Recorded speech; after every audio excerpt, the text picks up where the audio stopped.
শীতের আরও এক অপূর্ব স্বাদের পিঠের রেসিপি নিয়ে আমি আপনাদের কাছে হাজির হয়েছি। নারকেলের পুরে ভরা ঘন দুধে ডোবানো এই দুধ পুলি খেতে কার না ভালো লাগে। দুধ পুলির জন্য পুরটা রেডি করে নিই। প্রথমে কড়াইতে 1 বাটি নলেন গুড় দিয়ে ভালো করে ফুটিয়ে নিয়েছি। এবার নারকেল কোড়া ঢেলে দিলাম, দিয়ে ভালো করে নাড়াচাড়া করে পুরটি রেডি করে প্লেটের মধ্যে তুলে নিলাম। পিঠের ডোটির জন্য 2 বাটি জল ঢেলে দিলাম,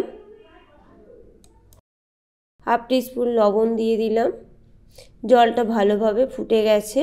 প্রথমে 1 বাটি চালের গুঁড়ি ঢেলে দিলাম, দিয়ে ভালো করে একটু নেড়ে নিলাম। নিয়ে আবারও 1 বাটি চালের গুঁড়ি দিয়ে ভালো করে একটি শক্ত ডো তৈরি করে নিচ্ছি। ডোটা নরম থাকার জন্য আবারও একটু চালের গুঁড়ি দিয়ে একটি শক্ত ডো তৈরি করে নিচ্ছি। ডোটা দেখুন ঠিক এরকম হবে।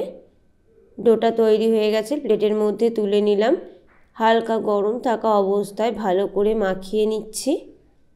এই ডোটা গরম থাকা অবস্থাতেই মাখাতে হবে, ঠান্ডা হয়ে গেলে পিঠে শক্ত হয়ে যাবে। আবারও সামান্য চালের গুঁড়ি দিয়ে মাখিয়ে নিলাম।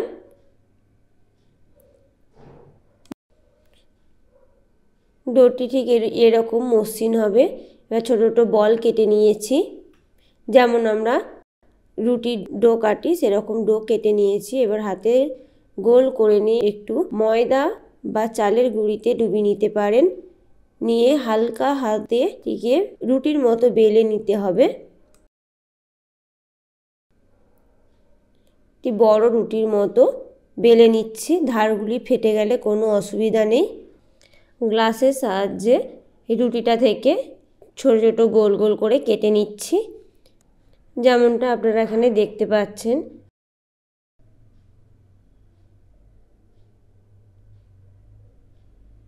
এবার আস্তে আস্তে বাকি অংশটা আমি তুলে নিচ্ছি।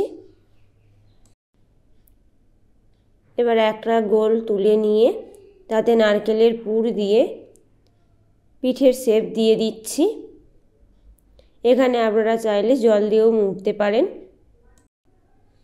ভালোভাবে মুখটা বন্ধ করে দিতে হবে, না হলে দুধের মধ্যে যখন দেবেন তখন মুখটা খুলে যেতে পারে।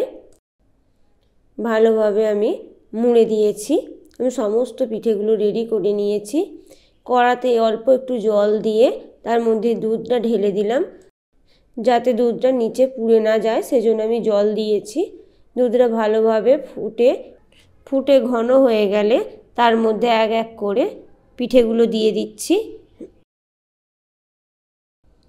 সমস্ত পিঠেগুলো 5 মিনিট ফোটার পরে 1 বাটি গুড় দিয়ে দিলাম। আপনারা যে যেমন মিষ্টি খাবেন সেই অনুযায়ী চিনি বা গুড় দেবেন। আলতো হাতে খুন্তি দিয়ে নাড়বেন, না হলে পিঠেগুলো ভেঙে যাবে। গুড় দিয়ে ভালো করে 5 মিনিট ফুটিয়ে নিয়েছি।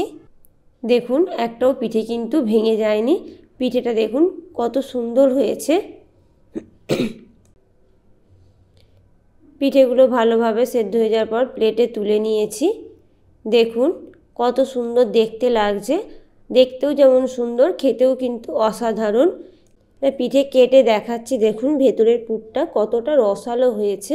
আর এই শীতে দুধ পুলি বাচ্চা থেকে বড় সবাই খেতে কিন্তু খুবই ভালোবাসে। আমার এই রেসিপিটি ভালো লাগলে লাইক, কমেন্ট এবং সাবস্ক্রাইব করে আমাদের পাশে থাকবেন।